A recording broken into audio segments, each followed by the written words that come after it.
Getting ready to go live with our button power event.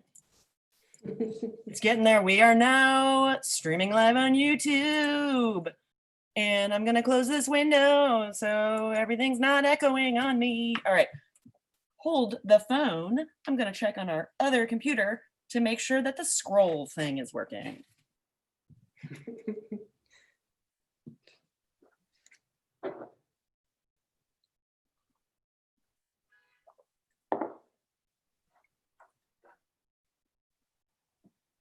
Hopefully this is not as, hopefully this isn't as choppy.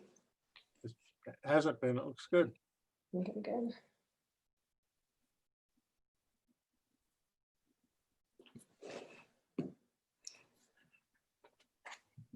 All right. We are now scrolling live from the Quimby's YouTube channel.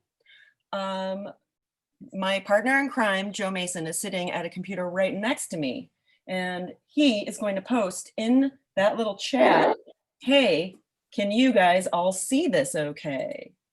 And then we're gonna make sure that our audience is indeed able to see this and able to post. And then we will get this event started.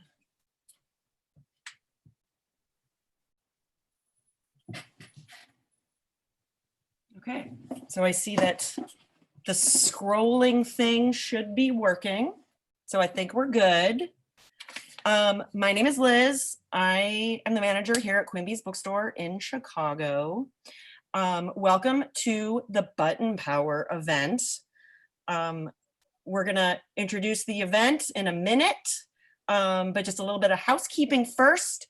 Before I launch into the intro, I just wanted to tell everybody that after the discussion that we're gonna have, we're gonna do a Q&A. And I know that there is a lag between the scrolling stuff on YouTube and actually what we're saying. So if you have any questions for the Q&A for Kristen Carter or Ted Hake, authors of Button Power, post those in the chat now. And then when we're done with the discussion, we will answer the questions that you have posted, assuming that we haven't already somehow accidentally answered some that have come up just through the nature of the discussion. All right, so, oh, and then also we're gonna put the book up for sale at quimbys.com after the event. And then of course, tomorrow in the store, it'll be available at our storefront, 1854 West North Avenue. And there's also some free swag that Kristen and Busy Beaver has provided us of buttons and zines to go with the book if you get it from us while supplies last. So that being said, we're so excited to welcome the authors of Button Power, 125 years of saying it with buttons, Kristen Carter and Ted Hake. Woo! Kristen is the founder of Chicago-based Busy Beaver Button Company and has produced more than 50 million buttons for bands, artists, political campaigns, nonprofits, and more. In 2010, she started the Button Museum, dedicated to telling American history through pinback buttons. Ted is the founder of Hake's Auctions, America's first auction house to specialize in popular culture artifacts.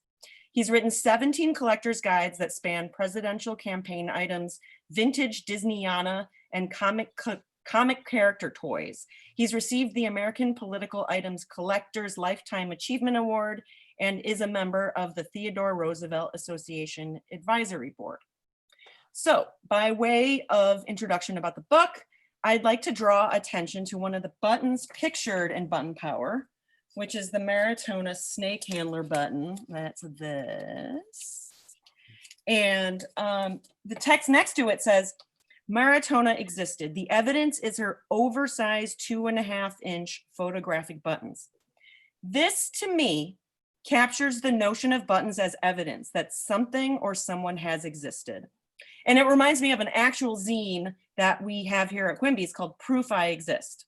And that title sums up the goal of zines, proving our existence and the legitimacy of that existence is exactly what zines are, self-published periodicals, records of a sort published by people who want to remind the world that they're there and that they have something to say. And buttons, among other things, do the same thing, especially because we literally stand or sit behind them.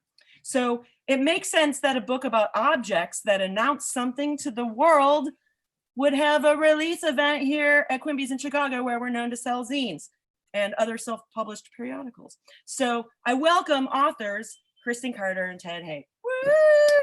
Hi, Yay! Liz. Thank you guys. So my first question for you guys is, can you talk about how this book came to be? Yeah. Do you want me to start, Ted? Right ahead. So in the probably like 2007 or something, I was like, oh, maybe I'll start a little button museum. And so I was started, collecting buttons and then realizing like all the stories behind these buttons. And it was just like so vast and wide, and they go deep and wide, buttons do, like as a body. So the more it just kind of kept unfolding, I was like, the world needs to know more about this stuff, like the world needs this book. I believe it. So yeah, so basically I started working on this, and then like 4 years into it or something, I was like, I'm in way over my head. And I'd become friends with Ted and asked him if he would want to do this book with me. And fortunately he said yes. And that's kind of the short version of the story. How did you guys become friends? We met at a button show. I guess we emailed first, Kristen. I don't Yeah, you really invited remember. me. Oh, yeah. Yeah, I guess through email, and but Kristen, I discovered one of my early efforts, not this kind of button book, but a book that catalogs different types of buttons, where they're all sort of lined up in rows. And it was a black and white book. It had 16 color pages in the center, but the rest was black and white. And Kristen found that while she was in college, and one thing led to another. Yeah, it was actually really, so Ted's book is called Collectible Pinback Buttons. It came out in 1986. And when I was doing research for my very first button machine, it was at the library where I was going to, this was before you could find this stuff on the internet. So I was going to the library, going through the Thomas Registry. And I was like, I wonder if there's any other books on buttons. And Collectible Pinback Buttons was in the reference section. So I would go and visit, and then I photocopy all the pages, and then someone stole it and I put traces on it and never showed up again. But, a handful of years later, I'm like, thinking more seriously about doing a button museum, I was like, I should get that book. And so then I started emailing with Ted and he was very welcoming to let me come see his collections and his auction house and all that. It was a great project to get involved in. It was a whole new kind of book, the kind I've always wanted to do and not done before. So this was a great deal of fun.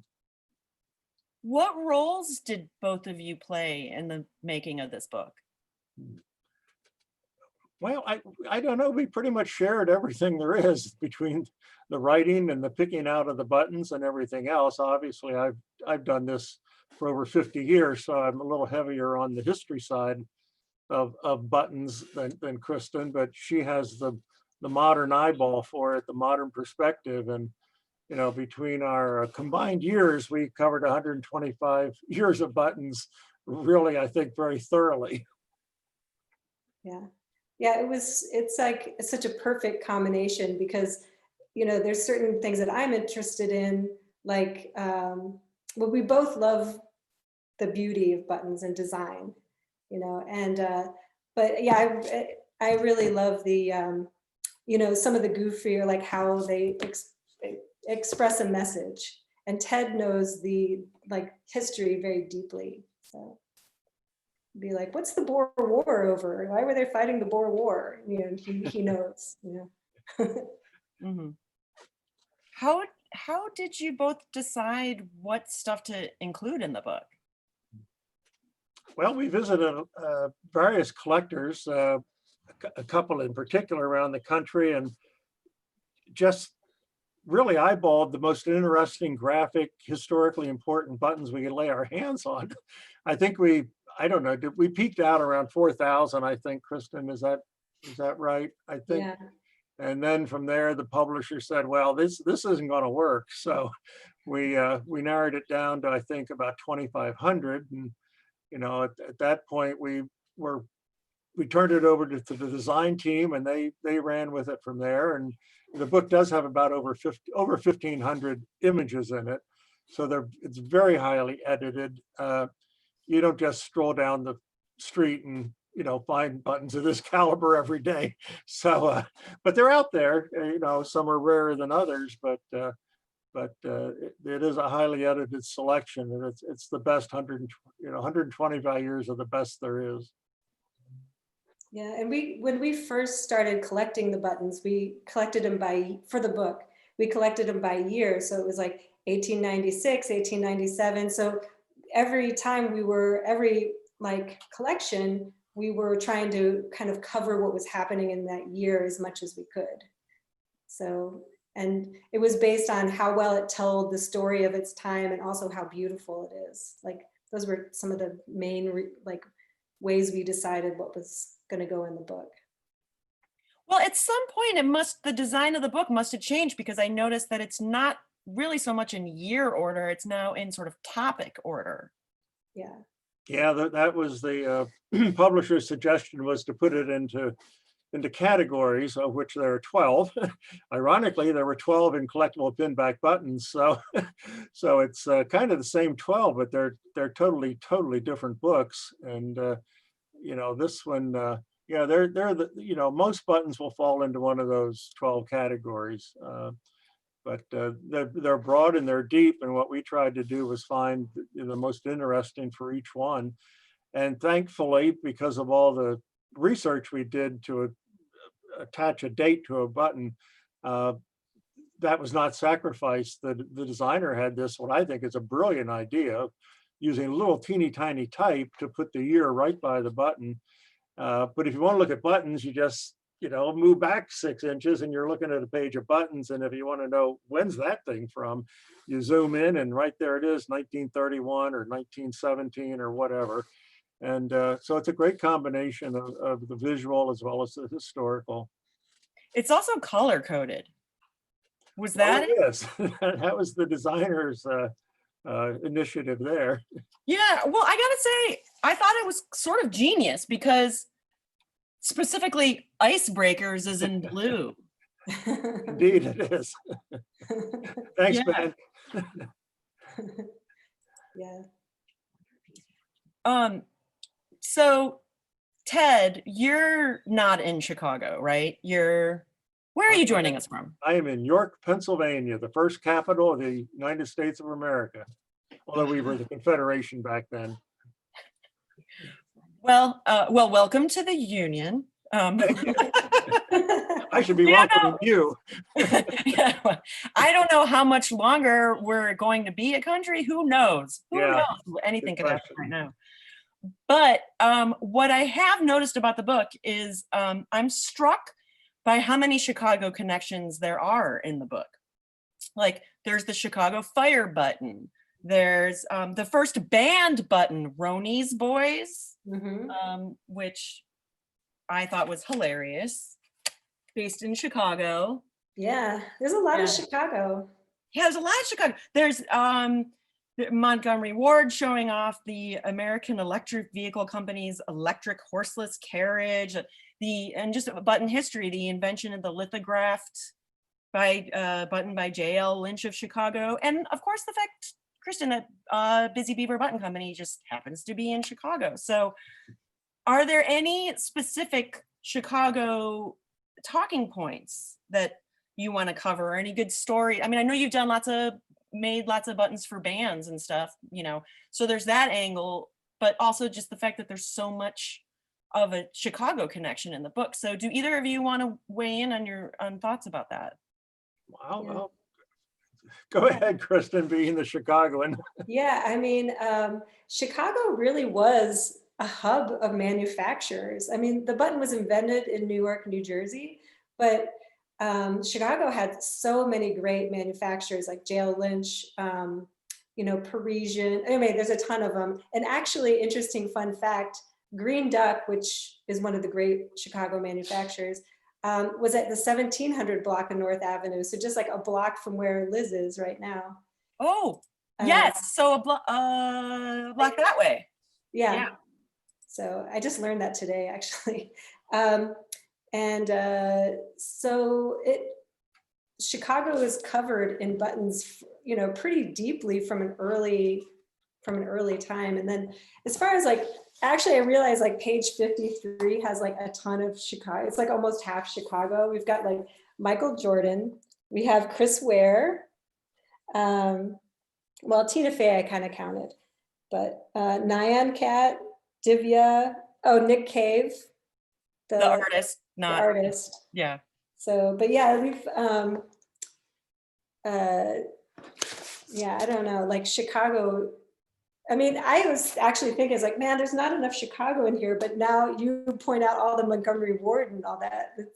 There's actually quite a bit. Yeah, I mean, I kind of felt a little bit like, Yeah. like patting myself on the back of like, oh, Chicago's so awesome, you know? It really, it's like Chicago's like, I know Whitehead and Hogue was in, who invented it, is in Newark, but I would call Chicago like a button capital, if not the.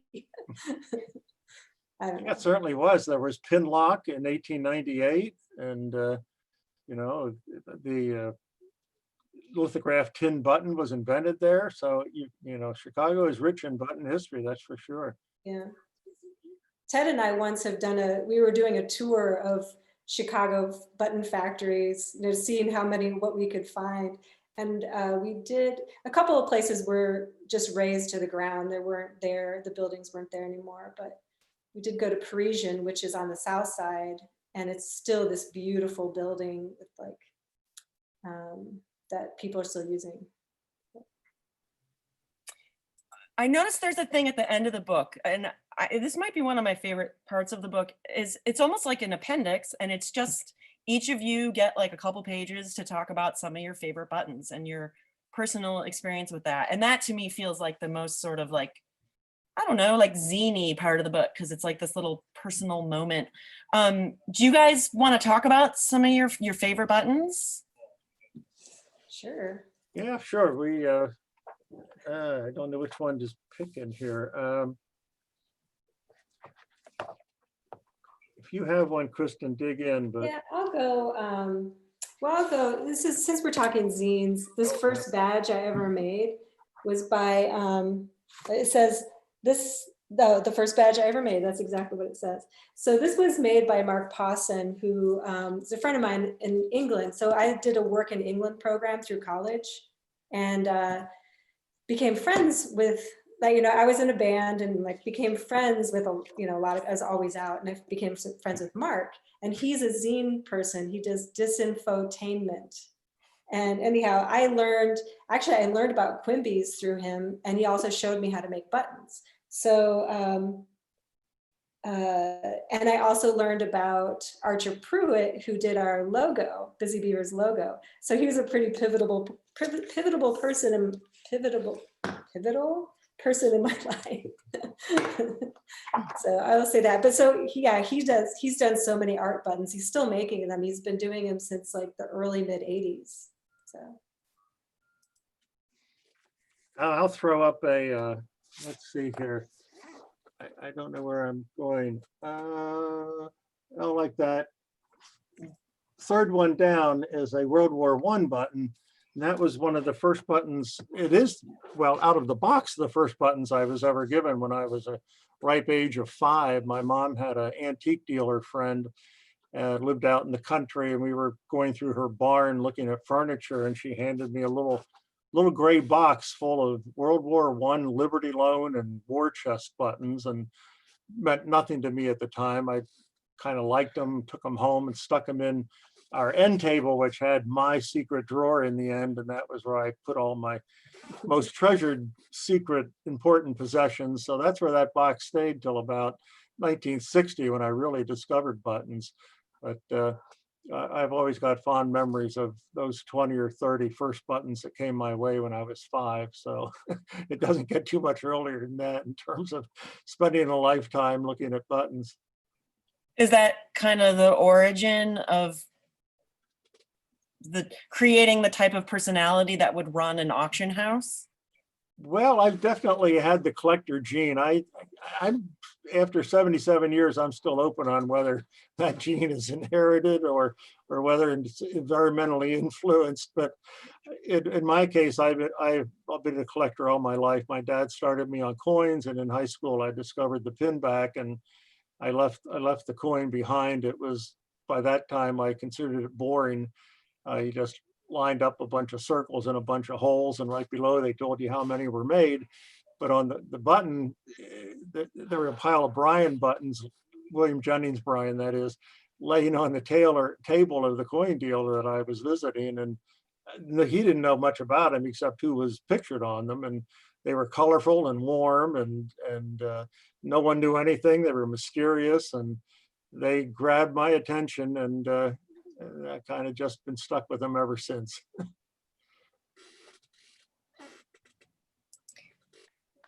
Do you, either of you want to talk about what makes an effective button in terms of content or construction? Yeah, I mean, I could talk from like a manufacturer perspective, and you could talk from a collector's perspective if you want. Well, actually, I'll talk from an old-time manufacturer's perspective. I was doing some research on New York City button companies, and there's one called Emrys, and the man who owned it, his name was Manny Ress, and he takes credit for the 1940 Win with Wilkie slogan button, and actually he takes credit, I don't know if it's accurate or not, for 1952's I Like Ike, but Manny's motto was, and you can evaluate this, brevity with levity. That's the secret of a successful button. I don't know if you agree. Well, brevity for sure. There's like the rule, if you can see it, if you understand what a button means in like 2 or 3 seconds, then it's effective, you know, as a communication tool. So it's like, if you're like, got it? Okay, what did it say? But you have to give it a little more time. Yeah. Well, and you are kind of limited by the size. I mean, like, if it's not within the crop box, right? You know? Yeah, I mean, I think like the idea of something that makes a button very wearable is that it's really easy to identify, but it's also like, I think the levity part, because I talk about that in different terms, but it has to be something that people want to wear. Like A, they want to support whatever's on it, but B, they have to somehow find the design good enough to wear, you know? So yeah, and it's a process to like distill a big idea into a little space. I mean, it's like a journey practically, you know? And you have to, I mean, the idea is to make them shareable. So you have to, you know, wearable and shareable, you know, you have to make people want to wear your idea. So. Do either of you want to tackle this? And this could be a controversial topic, but is there a sense that you can define a button, the definition of a button? Because it kind of comes and there's little sort of permutations that, you know.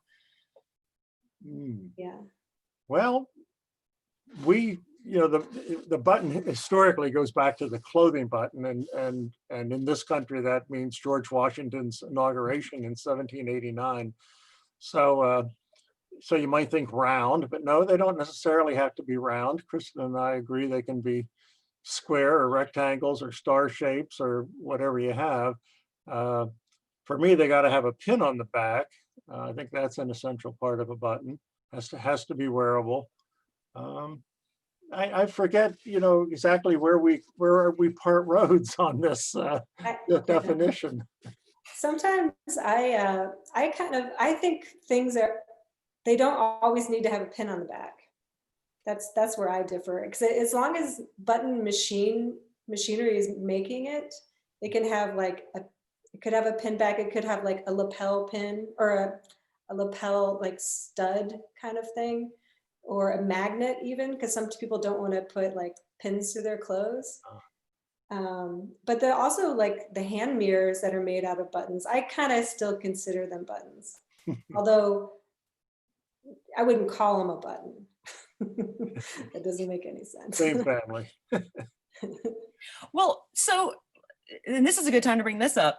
So the thing that Christen, you made that, people get if they buy the book from us is this zine that features books that didn't make it in, buttons that didn't make it in the book. And, there's a few in here that have like ribbons and stuff on them, and so Ted was saying, well, this one, but actually this is a slightly different one than the one Ted and I were talking about. I don't know if I can find it. Yeah, it's the second page. Yeah. So can you talk about, because this is sort of what prompted the discussion talk about this. Ted, is this a button? That is a button. It doesn't have a pin on the back. Well, okay. And it has a ribbon. Yes, it's technically a ribbon badge, and they've been around longer than buttons have, but really it's a button on a piece of cloth hanging from a pin. So you see how complicated this can be. But yes, in that book, that's a button on a ribbon badge in my book. So they do come in many forms. That's what makes them so wonderful. And each one's a little window on the world. I mean, I've learned so much about history and what went on in this country, and they go back beyond 125 years because you can put Noah's Ark on a button that doesn't have to stop in 1896 when they were invented. So they cover all time, all history, the entire world, and each one is trying to tell you something. Christen had a wonderful quote the other day. We were on a show, and she says they all want attention because they're buttons. I mean, yes, they do. It's obvious. I know, like you see a bunch of them in the book, and you're like, it's hard to know what to look at because like they all want attention, but they were made as individual pieces that for attention. So yeah, the amount of stuff that I learned working on this with Ted, I definitely learned more than I did in school. You mean like in terms of history? Terms of history, yeah. And there's a lot of like zeitgeist stuff that comes out of it, like what mattered to people. Like I think one of the stories I found really interesting that Ted wrote about, it was about the collision. It was kind of like a demolition derby, but it was two train engines that would just go towards each other, and then the engineers would jump out the last minute, and then the trains would collide, and it was a big spectacle. So steamer chicken. What's it called? Pretty much. Yeah. So like playing chicken, two cars coming at each other, and then except with steamers. Yeah. Not to be confused with steamed chicken, obviously. Yeah, that's what I was going. Oh, you know what? I know I'm going off topic a little bit, or on topic, or whatever. As long as we're talking about this cool zine thing. So something that Ted discovered about this. Ted, do you want to talk about this? Well, we were discussing where the, you didn't realize it was a button at first because of its shape. And when that struck you as odd, what struck me as interesting is that that's the first square button that I can think of. And I just figured that out tonight, thanks to you, Liz. I should describe what this is, because it, depending on what kind of monitor you're on, it might look weird. But it's Elvis Presley in 1956, and it says "Best wishes, Elvis Presley." He's by a swimming pool in Las Vegas. He and his group were there for 2 weeks, and a New York firm was following them around, taking pictures for Colonel Parker. His manager had that all happen. So I would put that in there as my definition of cool in the 50s. Elvis by the swimming pool in his pink and white checkered coat, but really it was so novel in the 50s because it was in fact a square button. Commonplace today, as Christen can tell you, but that was revolutionary in 1956.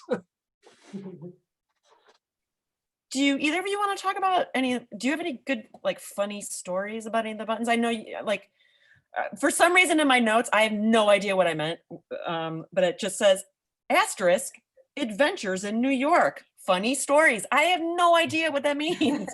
You guys must. Ted and I have done a lot of really fun like button journeys. Like I was actually trying to remember all the places that Ted and I have been to just, look into buttons. But I think the notable ones from New York, at least, where we went to the Met and we got to look at this collector, Jefferson Burdick's collection at the Met. So Ted wrote a book, a collector's book on pins and sets, buttons and sets. And so his co-author went to visit this collection of buttons. So basically the buttons are premiums, like given away with like cigarette or chewing gum. And from like, I don't know, the late 1800s to 1896 to. Yeah, the first 10 years of button making, 1896 to the early 1900s is when most of them are from. Yeah, so they were in sets. He considered them almost an offshoot of tobacco cards, tobacco baseball cards, and tobacco giveaway cards for any subject. And Burdick considered the button to be kind of a subset of the card world. So he collected them and he cataloged them and spent a long time doing it. He was very old, he became very ill, but he finished the job and basically left right after finishing and never came back. He passed away, but his collection is there and you can make arrangements to see it.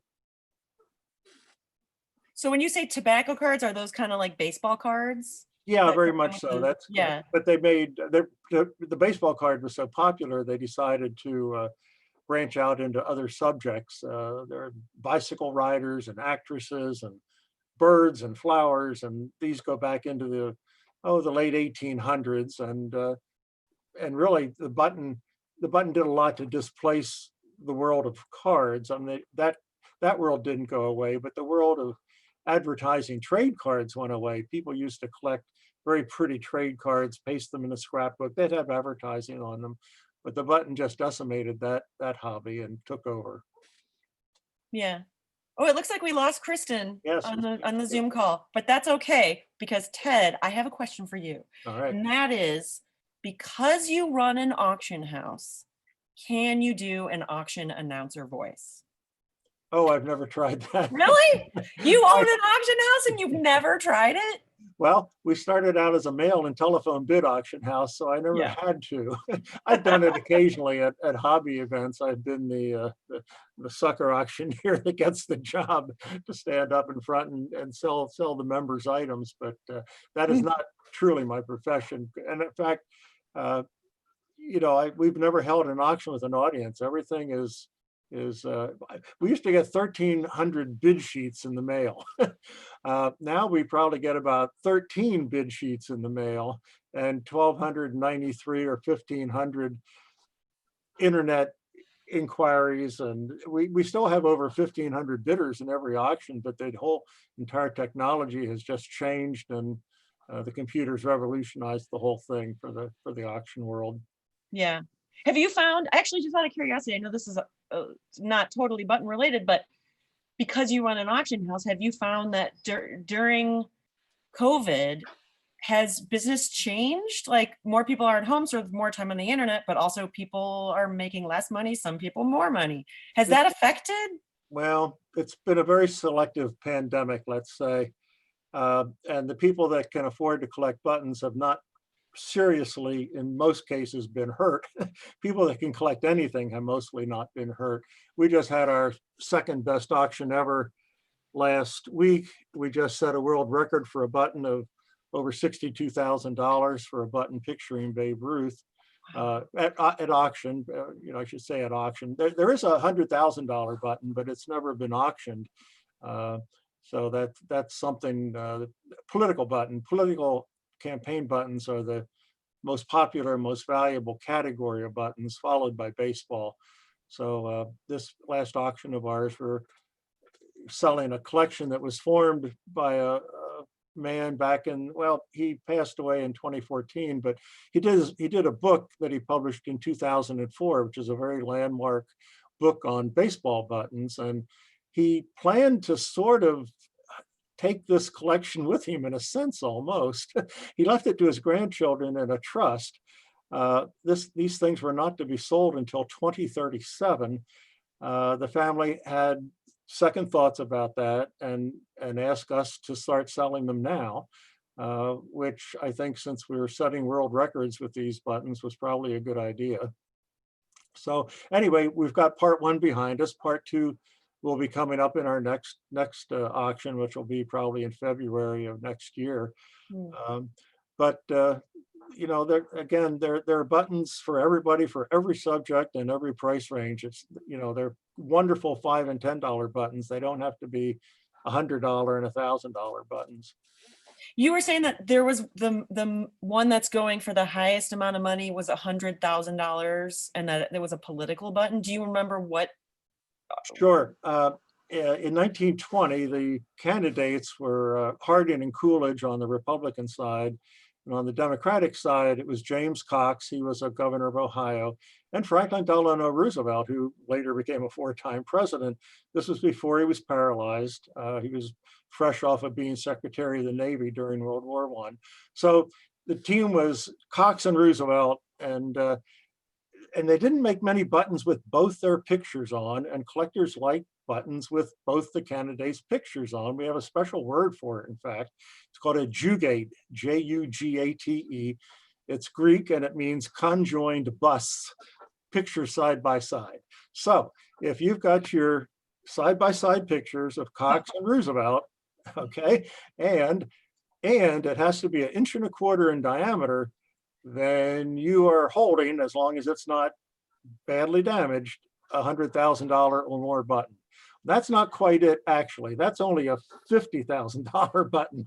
That is not 1.25 inches. That is a 1-inch button. Only a $50,000. Only. So they're all rare. Any Jugate button with Cox and Roosevelt in any kind of decent shape will get you 10,000 or more.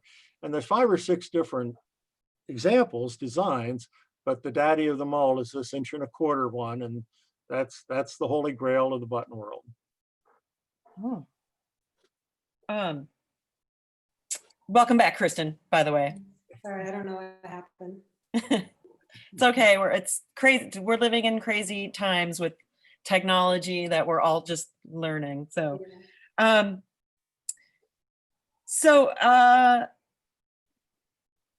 was my next question? So Christen, this is kind of more of a question for you. But Ted, actually, this sort of could apply to you too, because you both started small businesses. What started as small businesses. And that is, so Busy Beaver and Hake's Auctions, it sounds like they both kind of started as like kitchen table operations and then evolved into, you know, Ted, you have a warehouse. Christen, you have a office and connected museum. Do either of you want to talk about the sort of evolution of your experiences, you know, taking your passion and making it into, you know, what you do for a living? Yeah, I think you have a good story there, Ted, with how you decided to not collect. Oh, well, I mean, again, always being a collector from age 7 and with the coins. So I discovered buttons. They won me over. I turned them into a little part-time job when I went to college, and it was very helpful. I had a mentor here in New York who treated me right price-wise. I could buy things from him reasonably, take them to Pittsburgh, and actually wholesale them to a coin dealer there and make a few bucks in between to help me get myself through college. So I transplanted that little operation to New York City after I worked at the World's Fair for a couple of summers for General Electric at the famous Progress Land, which ended up in Disneyland for many, many years. So a lot of people remember Progress Land. But I was there during the original 2 years and started a little button route in Manhattan. What launched me into starting an auction, though, was really, it was a decision moment. I would come home to York, buy some stuff, put it in my James Bond black attaché case, truck it back into New York and go to see my coin dealer in New York and lay the stuff out on the counter. He'd make, well, I set the prices, so you know, no regrets. But these New York lawyers and stockbrokers would come in. They happened to be button collectors, and and say, hey, Milt, how much is that Landon button? And, you know, I just got done selling it to Milt for about $7. And Milt would say, oh, that's $22.50, Stanley. And Stanley would pull out $22.50, and I'm kind of there scratching my head. So I walked out of Milt's store one afternoon and posed the question, are you a wholesaler or a retailer? I came down in the retail side. I went back to my little Jackson Heights apartment, got out 11 pieces of paper and 10 sheets of carbon paper, because there were no Xerox machines. And I pounded out my first sales list. And because I had an 85% sell rate, I figured I was onto a good thing, and just stayed with it. And it evolved into really an auction in an auction house, more or less, in 1967. And here we are 53 years later, and still setting world records for buttons. Yeah. As far as mine go, I mean, when I started Busy Beaver, like I was in a punk band, and I just wanted to make like little 1-inch punk buttons. Like it looks like you're wearing that size, Liz. But and that's kind of like Busy Beaver's claim to fame, is like repopularizing the like punk size button that was popular in the late 70s and in England and all over. So yeah, and at a certain point, I just started doing more and more buttons for bands all around the country. And I was like, my goal is to be the button maker, like lightning comes down. And then it just kind of kept growing. And the thing that was, word of mouth has always been big for us. And the thing that, things just keep revealing themselves. And I think that, learning how to like grow a business, and then learning all this stuff like HR and all that stuff, which is not the reason why I started a business, but then kind of getting over that hump where there's other people helping with that.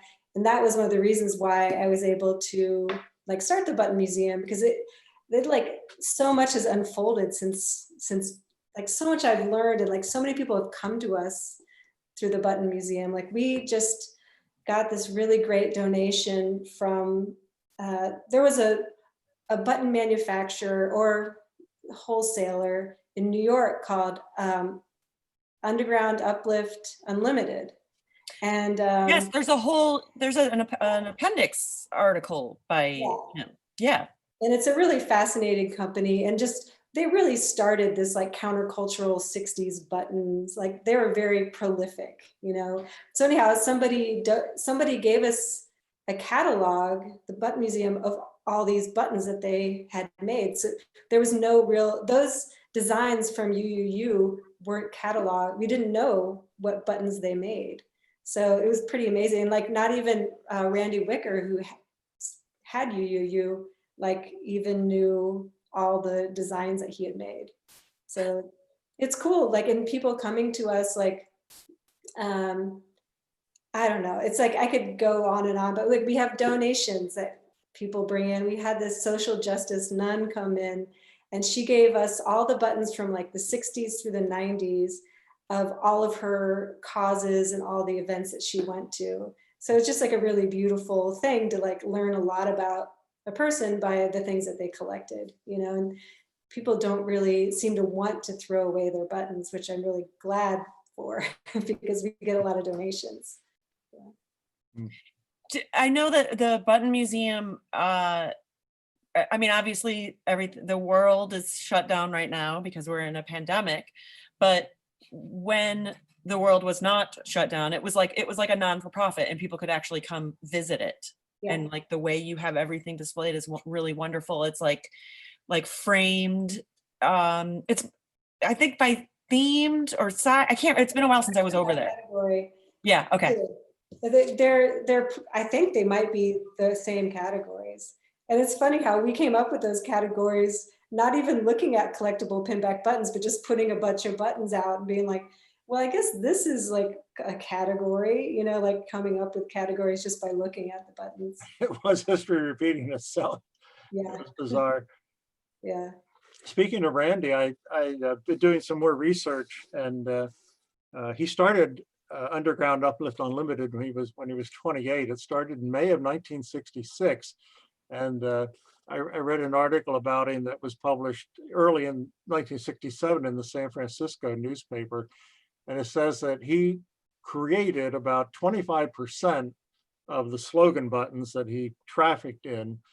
About 15% he would just steal from signs or any, you see something printed and he counted that as a steal. But the other 50%, he would run contests and for people to create button slogans. And the big prize was like about $5 and a bunch of free buttons. But that's where about 50% of his hundreds and hundreds of slogan buttons, which by January of 1967, he was shipping 10,000 buttons a month. That's a lot of buttons in 1967, all over the country, mostly at a college campus stores, any college that had a youth population, had to have a button store somewhere in town. And Randy was like the #1 supplier all over the country. So it was a fascinating era. And we were so lucky that a friend of mine led me to him and he was willing to write down his recollections for our book. Just so people can see, like, it's a lot of people have seen these types of buttons, but this is what Underground Uplift Unlimited was known for. So they're just such great buttons. And they're all like, they're almost all super straightforward, like almost like very few different fonts are used,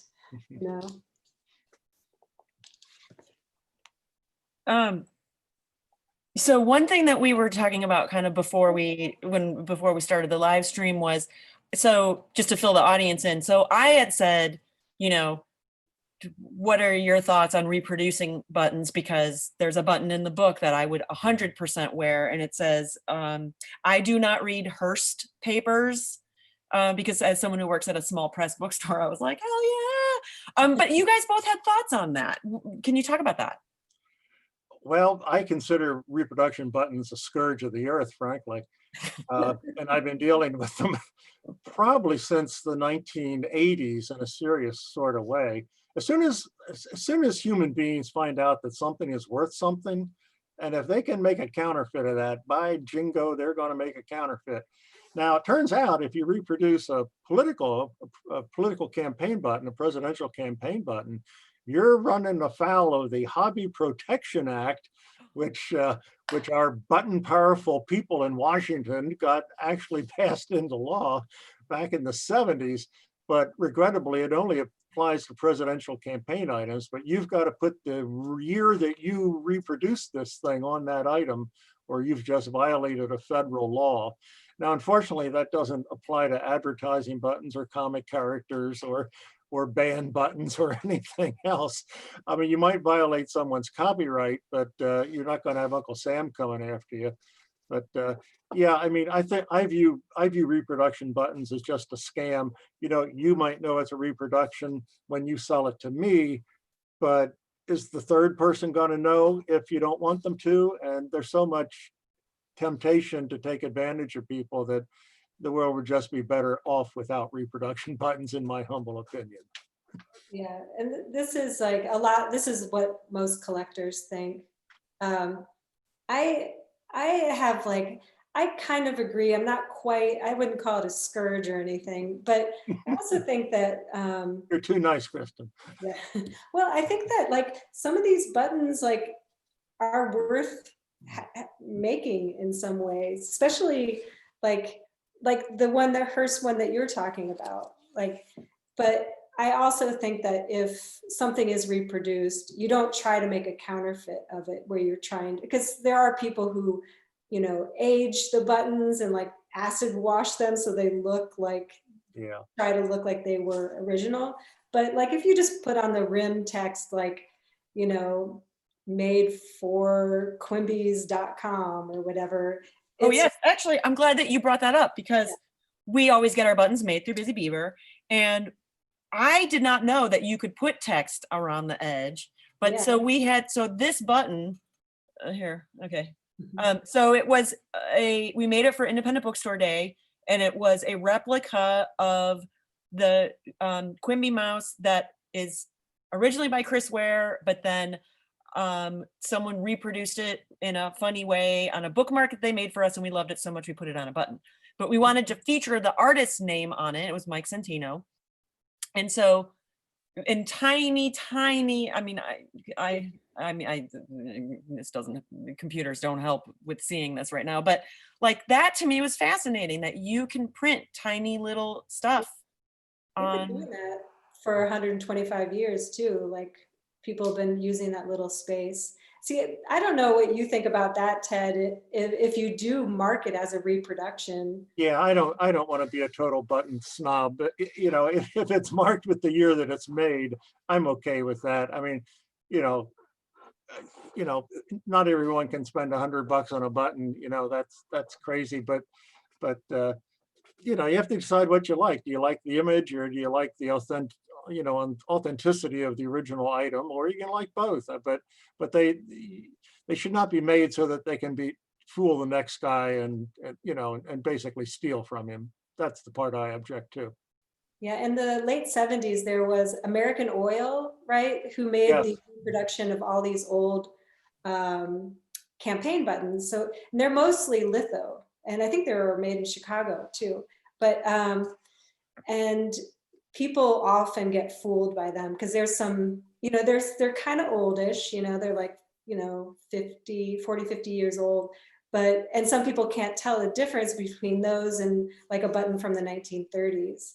So people are like, oh, I've got this really valuable button, and it's like, it has American Oil around the side, or American Standard. What is it? It's American Oil, but they don't say that. They say AO with a year, Yeah. and then a little code number. There were like 32 in the set or something. So it'll say AO 1940 29. And you know, who knows what that means? Well, only if you're a button collector do you know what that means. And it means it's the American Oil set, and there's another set by Kleenex, and various companies did it. And fortunately, those are all marked. They're the easy ones. It's some of the more unscrupulous ones that are out there that cause the problems. But it's limited, and it's all pretty well documented. There is a group that, you know, folks here might like to know about, called the American Political Items Collectors.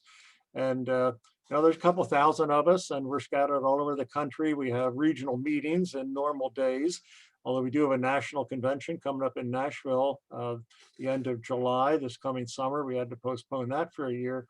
But there are chapter meetings. In fact, Christen founded a chapter of the club called the Pop Culture Chapter.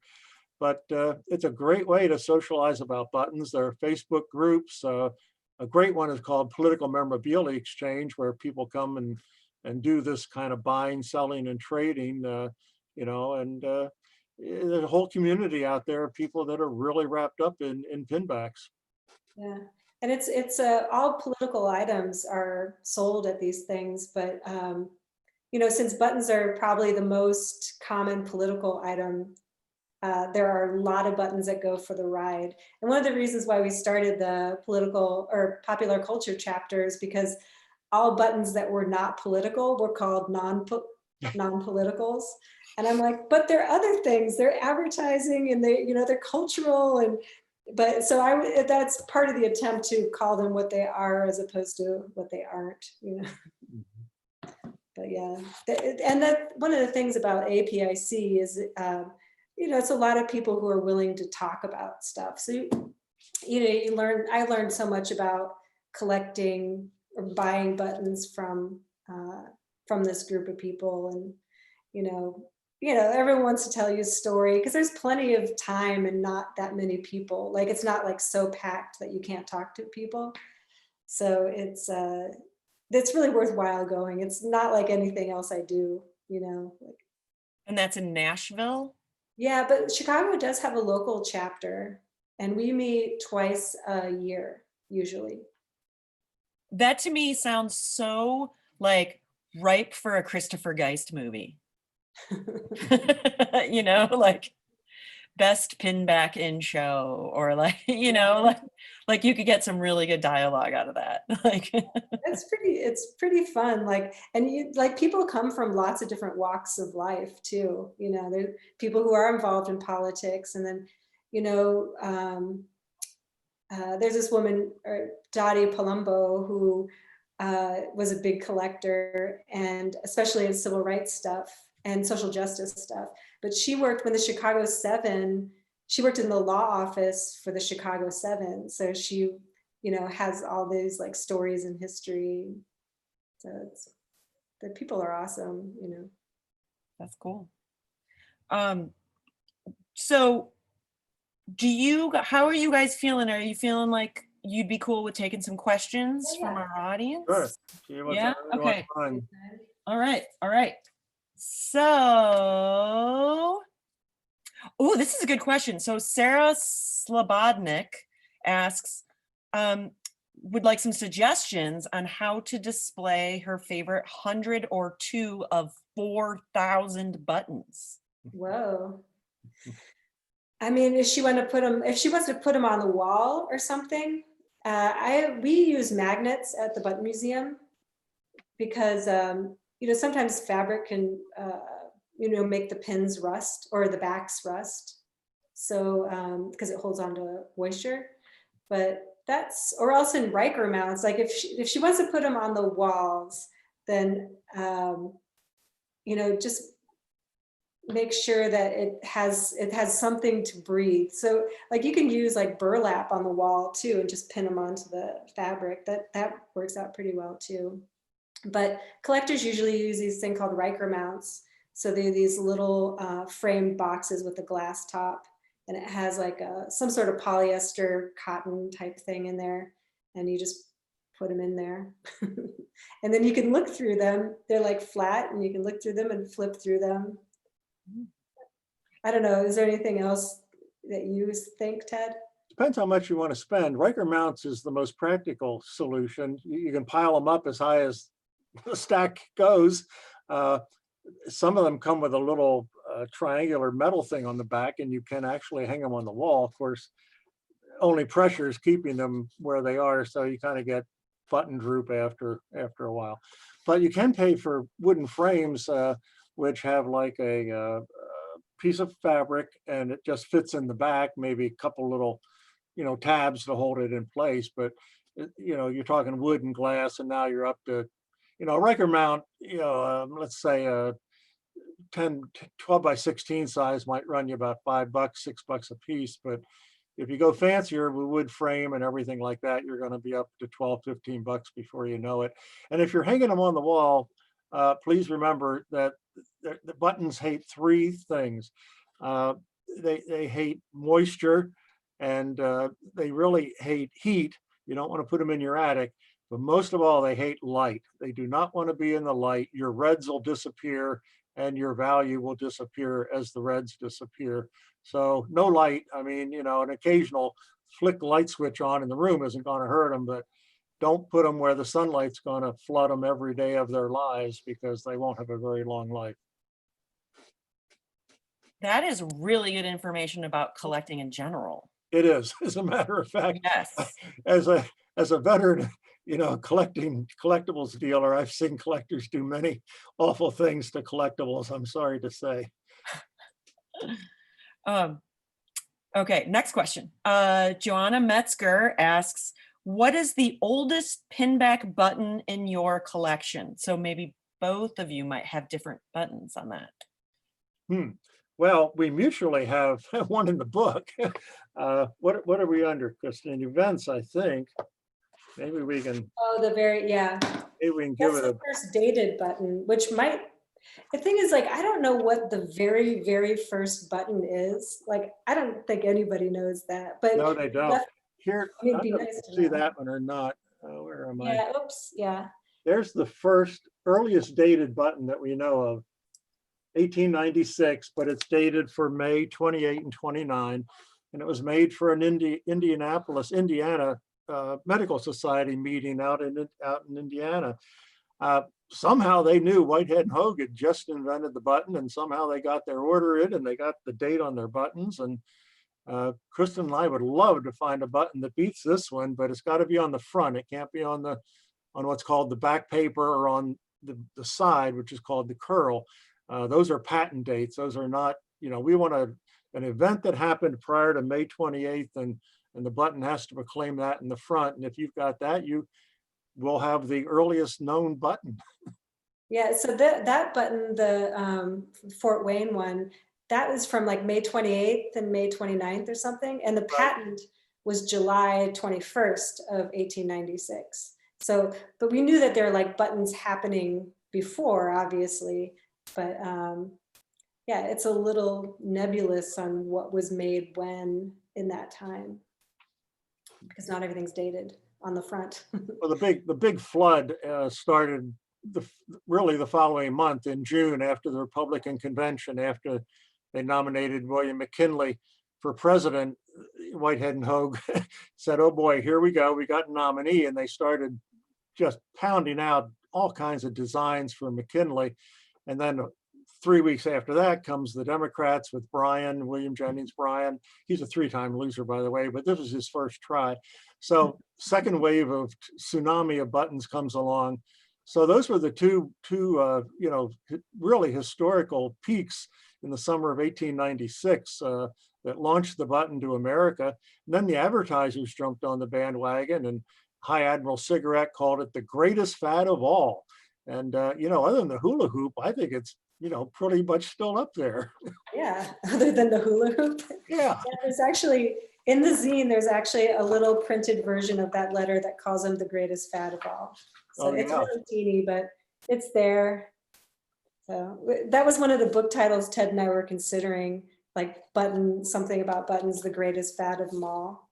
But, I'm happy with button power. We ended up How did you decide? How did you decide on it being button power? Go ahead, Christen. We didn't. You didn't. No, it was the editors. We had so many. We're open to suggestions. What's that? I say we're open to suggestions. Yeah, yeah.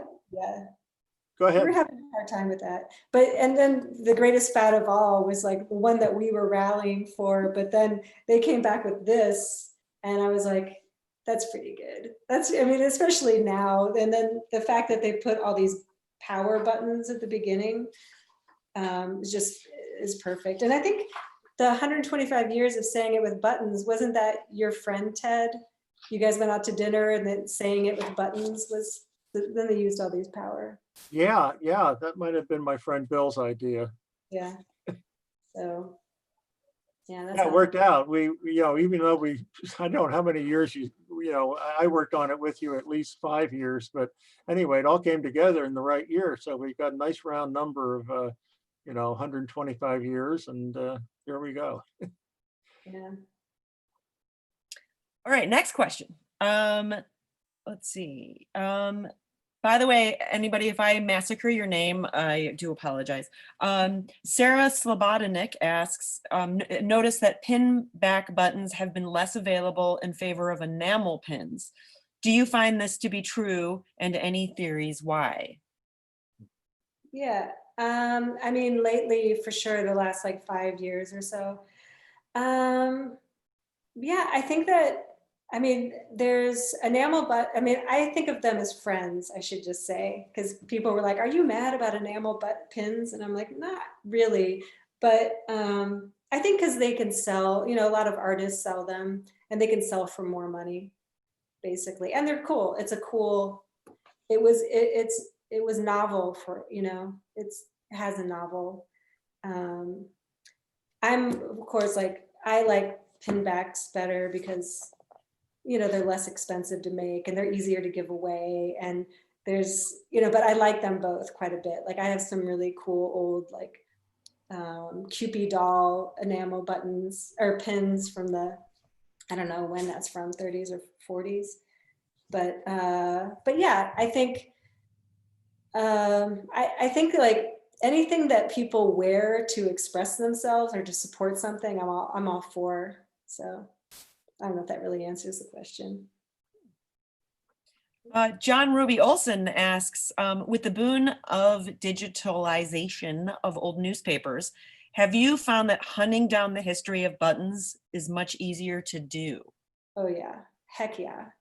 Yeah, it's been a wonderful, yeah, it's just put things at your fingertips that you would have had to scrounge around, interminably to find in the past. It's really been amazing. It's and that some of these buttons and we've tried to tell many of them in our book. That's, the backstory behind these little guys is really the fascinating part. And thank God for newspapers.com. I'll give them a plug. They deserve it.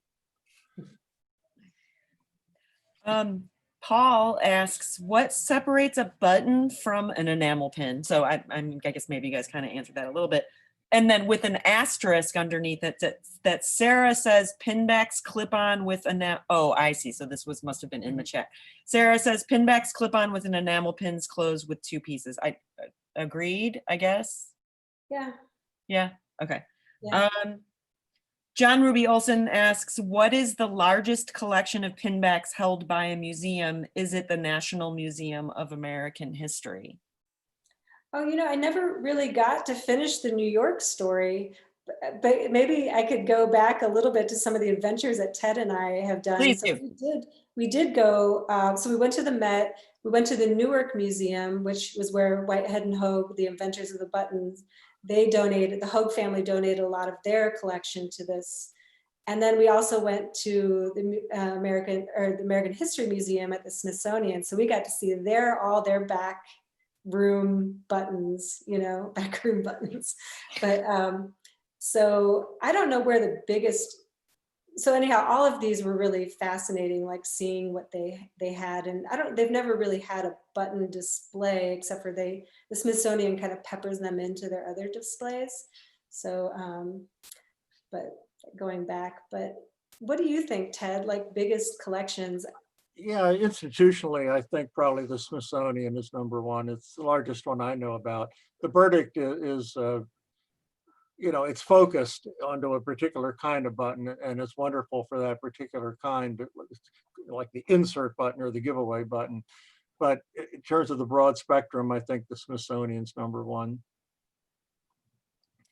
So just out of curiosity then, so if some of the buttons that you included from other museums, how did the scanning work for that? Or did you No, we actually had, so the buttons in the book are from Ted's collection, my collection, this guy Lon Ellis's collection, who's a serious collector, and this guy Phil Shimpkin, and Scott Mussel has some of the civil rights stuff in it,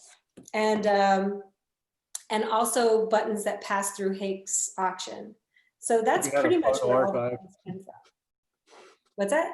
I say we had a photo archive that we were luckily able to draw upon. Some of those buttons have new owners, but they went through Hake's hands, and so really and two of these, there are two major collections which are written about in the book. The Joe Stone collection from Toledo, Ohio. Joe started collecting in the 1920s on his way to an errand for his mother. He saw a button in a gutter, picked it up on his way home, and that launched him into a 50,000 button collection by the time he passed away. And a fellow in New York, Marshall Levin, who from the 60s on was the time machine of button collecting. He knew all the New York makers. He got in tight with them early and would get their samples and all kinds of fascinating information. And so there's 40 years of button history tied up in Marshall's collection.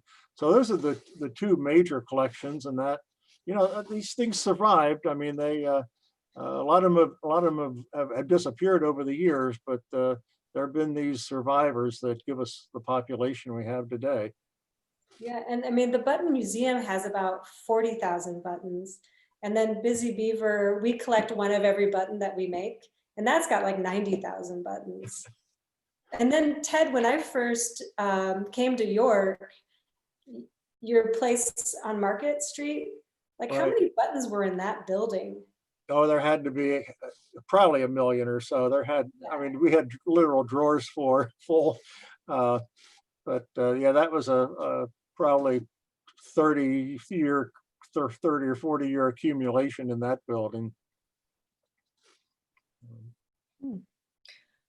All right, next question. Eric Bartholomew asks, how have buttons been worn throughout history? We tend to wear them on coats and backpacks now.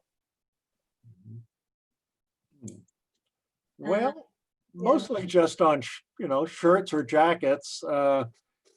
hats came along a big way in the 30s. The beanie was popular, especially with kids, and still we will get a vintage collection, a beanie covered in buttons. They span 30s into the 40s for the most part. The backpacks are kind of I'm certainly there were backpacks in the 60s, but that's any place you could stick a button after the 60s, that everything was fair game. Yeah. I have a question. So I'm really hard on all my buttons. Like, I feel like I put them on a backpack. And this is what made me think of this, because Ted, you mentioned backpacks. I feel like I put them on a backpack and like the next day it's gone or something. So what is the secret to keeping the button on the thing? Boy, that's a tough one. It sounds like you need some kind of a guard, like it goes on a stick pin or something, to keep it in place. Yeah, there are different kinds of fasteners, and those with a little loop with a safety catch, they'll probably stay with you longer than really the old style, which is just a straight piece of brass. Those tend to come off a little bit easier than the kinds with a lock on now. Yeah, I did enjoy that in the like personal essay of history of your own personal favorite buttons in the back of the book. Christen, you write about the button that you made as like a 7-year-old or like as a kid for like you were like running for class president or something. It looks like a 7-year-old, but I was probably 17. Oh, sorry, wrong decade. No, yeah, I made, there you go. That's the back of it. So on the front, it just said like Christen Carter and Amy Blazak for student council president and vice president. So yeah, it was just a piece of cardboard with a piece of masking. Did it have both your faces on it? Because then it would be worth thousands of dollars now, right, Ted? I didn't even know what a Jugate was back then. But yeah, so yeah, I probably made like 20 or 30 of them and just gave them out to people, and people wore them. So. And you won the election, right? Didn't you say that? Yeah. Yeah. So I can see why you would want to go into the button business after that. Yeah. All right. All right. Sarah asks, apparently there's like a side discussion happening in the panel.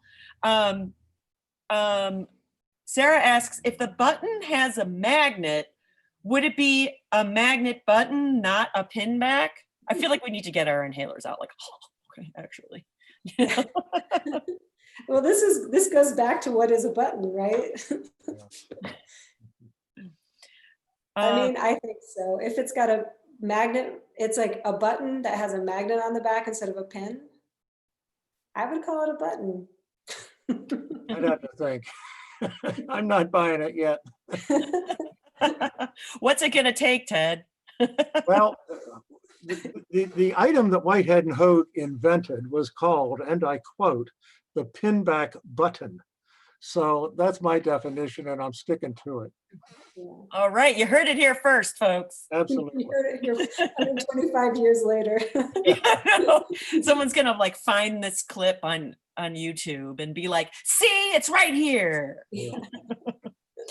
All right, Joe asks, wait, Joe as in this Joe? Here, wait, Joe, come over here. He's gonna ask his question because he's sitting right here. Based on that last one, I was wondering, do you include magnetic buttons in the book? I don't believe we do. They're not any, no. Nope. That's an easy one to answer. John Ruby Olson, who was very active in the chat. Thanks for attending, John Ruby Olson. What makes a quality button? Some buttons seem very cheaply made while others seem very high quality. Mm-hmm. That's yours, Christen. Yes, I mean, there are different types of processes. So, I mean, there are different backs to, like, what we use at Busy Beaver is a pretty standard back, but there are, or like parts.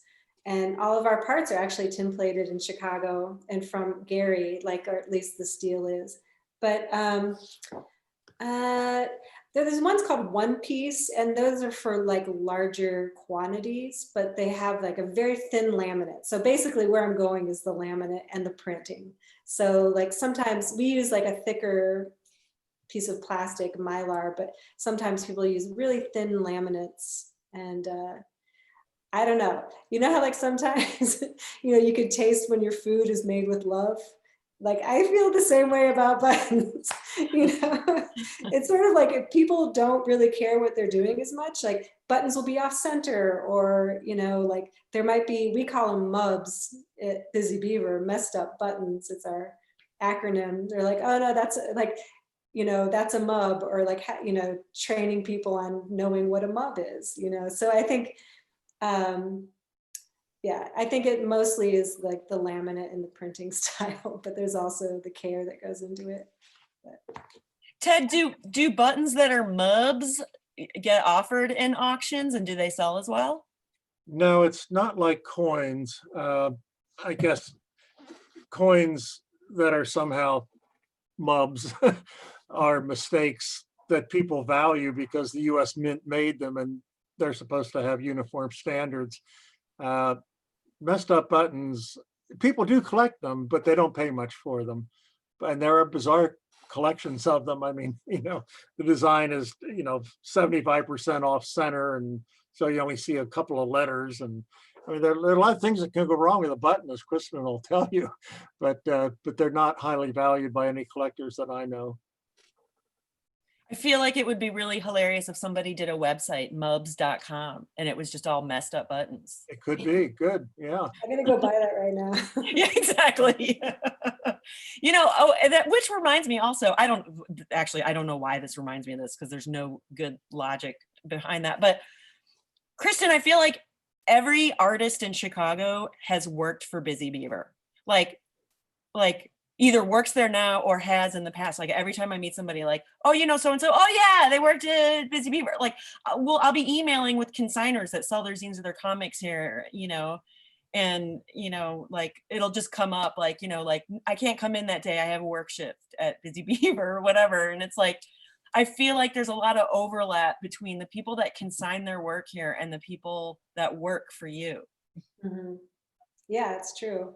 Yeah, we have a lot of artists. It's always been like a group of artists, and like everyone is so talented. It's pretty unbelievable, you know. Like I was saying that like David Alvarado laid this out, you know, and you know, it's like there's so many honors about having Busy Beaver, but like getting to work with all these incredibly talented and creative and like wild people, it's just so great, you know. Yeah. And it's really fun. Like one time I was there and there was a party, I think it was a art event that Todd Novak was doing for the badges, the British badges. Yeah. It was a jolly better badges. Yes. Yeah. And I remember at that event, your brother who works there at Busy Beaver showing me the process. He's like, all right, you know, this is where we put the thing in, this is where they come out, this is where they, you know, so I just enjoy that there's like an overlap. It hasn't really even changed that much since the button. Like we have electric machines now, but I don't know what Whitehead and Hogue had, if they had manual, if they had some sort of pneumatic like powered machine. But A lot of them, I think, they used foot pedals, I think, for a lot of it. Okay. Yeah, but the concept hasn't really changed that much. Like we have digital printing now, and we have Mylar instead of celluloid. So like the early buttons were celluloid. And when Ted was talking about the buttons on the counter at the coin place, and you said that they were warm. Was that one of the things you said? Mm-hmm. Yeah. The old celluloid buttons like have a warmth to them that they'll hold on to warmth anyhow. But yeah, the process hasn't changed that much. But and that's something I like talking about with these old buttons, is that, you know, it's kind of a history of commercial printing. Like at a certain point, like early buttons were letterpressed. It was like the kind of the least expensive or inexpensive way of printing. And it was before CMYK, so like 4-color process. So some of these buttons have like 7 different colors printed on them. And then there are some that use, like process of 2 colors, like duotones and stuff like that.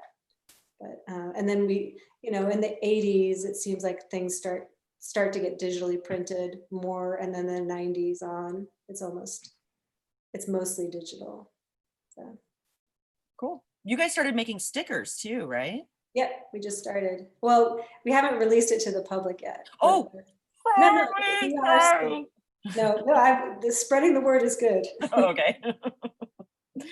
All right. Next question. Oh, this is a good question. Our friend John Ruby Olson asks, do each of you wear buttons every day in public? Although do people go out in public now? Okay, let's say COVID was not happening and you were out in public. Do you I'm not a big button wearer, but Christen is. Every time I've seen her get off an airplane, she was wearing a button. Yeah. Yeah, I wear a button every day, inside or out, just not to bed. But I'm always wearing a button.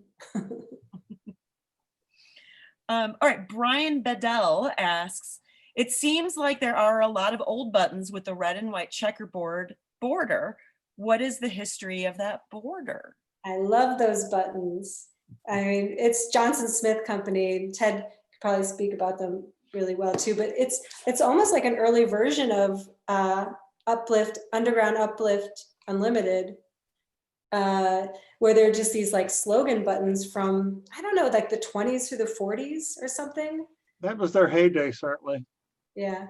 So, so basically, I don't know, maybe you could kind of talk about this too, Ted, but this Johnson Smith Company was it was sort of like a quirky Sears catalog or something where there were really useful things in it, but there are also these really oddball things, like you could buy a bonsai, plant, or you could buy, like brooms and stuff like that, right? Is that? Tricks, jokes, and novelties would probably be their specialties. Yeah.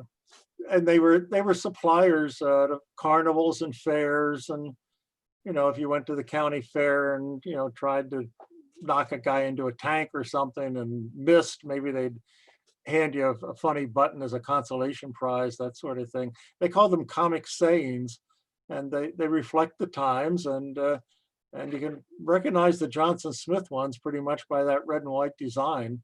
Yeah. Circles in the early days, a white background with a red circle when they started out about 1917, but then they morphed into those checkerboards more in the 1930s and 40s. Yeah, I love those buttons. And like some of those sayings don't make any sense to me. But yeah, and then the earlier ones were celluloid, and then they started being litho, I think, at a certain point. Yeah, more into the 50s, the litho kind of started becoming predominant. Litho is where it's printed straight on the metal, and okay, this is a question about what is a button. So litho is printed on the metal, so it doesn't have printed paper and then the celluloid or plastic around the top. So, but it still has a pin back. So anyhow, I definitely consider a button. I think you probably do too, Ted, right? The litho. Oh, absolutely, yeah. But they don't follow the patent though, the first patent of a pin back button, but they're definitely a version.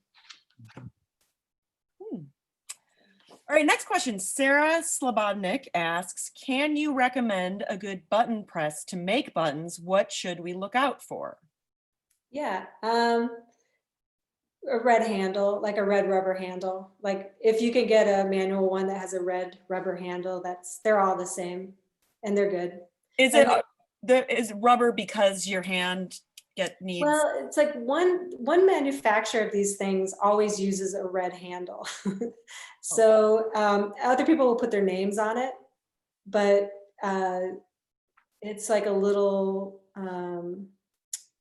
I don't know. If you go to the Busy Beaver site, you can see them. I think we sell them on there. But yeah, if you look on eBay or something too, like Manual Machine, they're just these little guys with a red handle. That's it. distinguishing part, but they're pretty small and pretty low when they're closed up. So they're kind of heavy, but I was going to show for Brian this. So this is one of the early Johnson Smith company with like, so before, I guess they were doing the checkers. They did these like, Yeah, that's an early one. and I'll say as a manufacturer, when buttons have borders like this, they're such a pain to make because if they're just a little off, you can really tell, you know. But, yeah. All right, we have one last question, and it is also from Sarah Slobodnik. Is the Button Museum accepting donations? I have some doubles. Would you need or want them? That's a really good question. Yeah, yeah, we always accept donations. Always. This is great. We had some really good questions tonight. What a great audience. Yeah. Okay, well, this has been delightful. I've really enjoyed talking with you guys. Before we go, is there anything, any appearances that you have coming up that you want to plug? You know, any things that you're, I mean, the book, obviously, but I mean, like, you know, are you going to be on a show or on a podcast or something that, you know, you want to get out into the world, since we are doing this live on YouTube right now? Well, like Button at the Busy Beaver website, if you go like busybeaver.net/button power, there'll be a list. There is a list of like events that are happening. So like this event's on there. I don't know, like one thing I'm excited about, I'm doing a few on design. So I'm doing one with letter form in November, which I'm excited about. And I don't know, but there'll be more. I mean, there are more things on there and there'll be more as we keep booking what we've booked. There's a lot of things in the pipeline. So I think there's only 4 things up there right now. But is there anything else, Ted? I know you're gonna be on the radio soon. Yeah, something called What's It Worth? Not the TV show, but a Philadelphia radio version. I think that's October 25th. It's like a Friday morning at 9:30. I'm sorry, you can be listened to on the internet, but I don't have the details. Do you know what station it is? I don't, as a matter of fact, a Okay. small Philly AM station, but Christen will have it on her website at Busy Beaver. Yep. Excellent. Well, thank you, both of you, so much. you, Liz. I really, oh my God, this has Thank been you. so delightful. Yeah, it's fun. Thanks for having us. Yeah, thank you so much. Yeah, I'm glad that you like Button Power as much as you do, and thanks for carrying it at Quimby's.